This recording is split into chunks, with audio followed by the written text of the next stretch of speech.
老金家绝了，一家人都不工作，挤在地下室互啃，连 WiFi 都要蹭楼上邻居的。家里有蟑螂也不在意，弹飞了全当没看见。就连大街上喷杀虫剂，妹妹要关窗，老金也一口叫住。别关，蹭杀虫剂。这间半地下室说是家，但在醉汉看来跟公共厕所没差。就这他们也懒得反抗，幸亏哥哥的同学来串门才赶走醉汉。他给哥哥一块转运石，别说还真带来了好运。同学介绍给哥哥一个家教工作，女孩漂亮有钱还傻乎乎的。尽管哥哥落榜4次，但辅导一个高中生没问题。妹妹专门给他批了张大学的学生证，简直了，逼真到连老金都说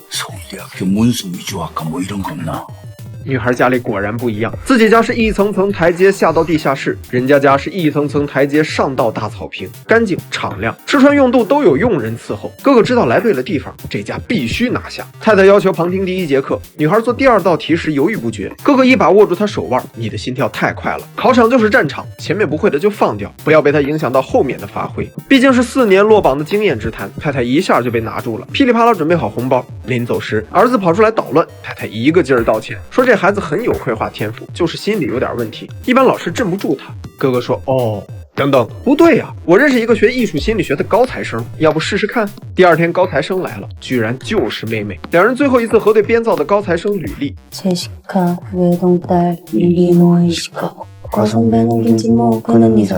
妹妹也是厉害，知道男孩不吃软，干脆化身高冷女神。太太想旁听第1节课，对不起，出去。没想到还真让他蒙对了，男孩恭恭敬敬的像变了个人。最关键的是，妹妹突然问了一句：다송이한테무슨일이있었나요 1학년 때？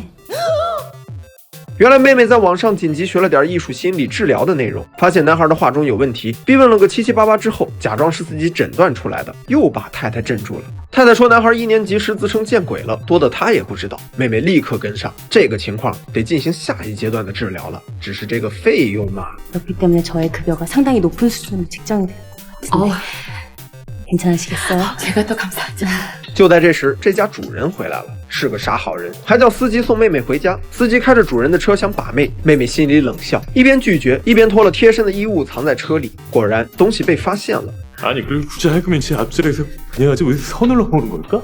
得知司机被炒后，妹妹说自己恰好认识一个老司机，没错，是他老爸。老爸车技确实好，过弯时主人手里的咖啡都不带洒的。现在一家人只剩老妈没工作了，这不巧了吗？这不是主人家有个佣人的职位啊，只可惜这娘们儿从上一任主人时就在这间别墅工作，老金家人根本找不到她的破绽。还好哥哥教书之余还把女孩的心偷走了，这才从女孩口中得知保姆对桃子过敏，那就好办了。他们用桃毛害得佣人犯病，在趁太太在场时撒上番茄酱，谎称佣人得了肺结核，成功把老妈也介绍到位。从此老金家4口人彻底寄生在了主人家里，除了该拿的薪水，该偷吃偷吃，该偷喝偷喝。他们唯一没想到的是，男孩好像发现了什么。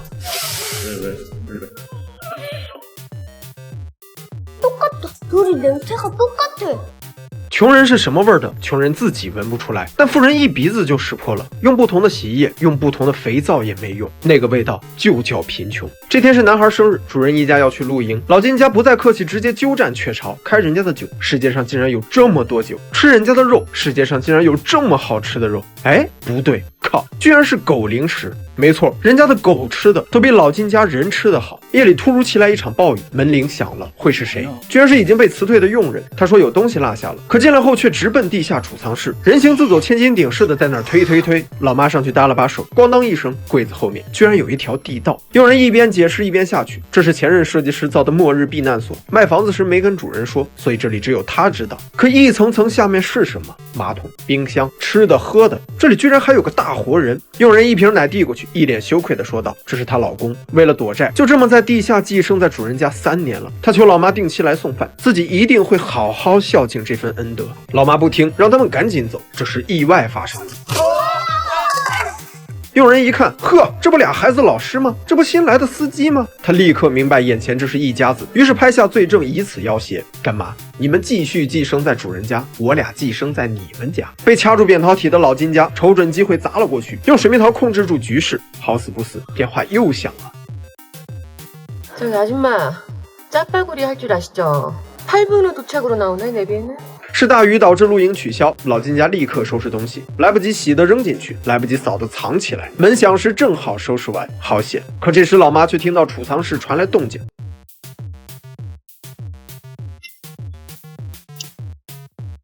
老金把他拖走后，却发现男人在磕头。原来楼梯间并不是感应灯，一直是他手动控制的，用闪灯代表摩斯密码，以表达对主人的感谢。而男孩1年级时看到的鬼，就是饿坏了的他。老金把他们捆结实了，趁主人家睡着，想带着哥哥妹妹跑路。没想到男孩突然耍脾气，非要去院子里睡帐篷。没办法，夫妻俩只能在客厅守着。不对，主人也闻到了什么味道，但具体是什么他也说不清。 가끔 그 지하철 타면 나는 냄새 있어. 그런 거랑 비슷해. 지하철 타는 분들 특유의 냄새가 있거든.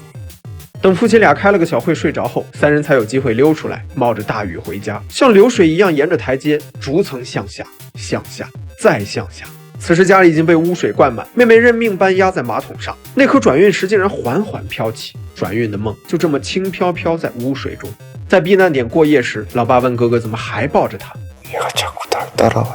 雨夜对老金家是毁灭，可对主人家却是雨过天晴的舒畅。太太举办宴会补偿男孩，老金家自然也要来帮忙。主人还大度地说：“算加班，给你加班费。”哥哥看着楼下无忧无虑的人群，想起了自己家昨夜的狼狈。他问女孩：“我也能过上这样的生活吗？”女孩说：“能。”于是哥哥走进了储藏室，拿起了那块如同他执念般的转运石。只要杀掉知情的佣人夫妇，他就能过上自己想要的生活。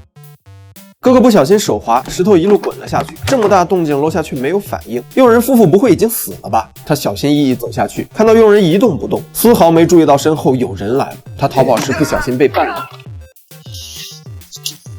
原来佣人醒来后，用最后的力气帮他松绑，自己却因为过敏去世。此时他脑海中只剩复仇，冲着妹妹一刀下去，场面瞬间大乱。老妈冲上去和他扭打在一起，主人喊老金赶紧给他车钥匙。恍惚中，老金抛出钥匙，却被缠斗的两人压住。老妈奋力把男人制服，可钥匙还是被他压着。主人去捡，生死关头却又闻到了那股穷人味儿，然后恶心的捏住了鼻子。老金终于崩溃了。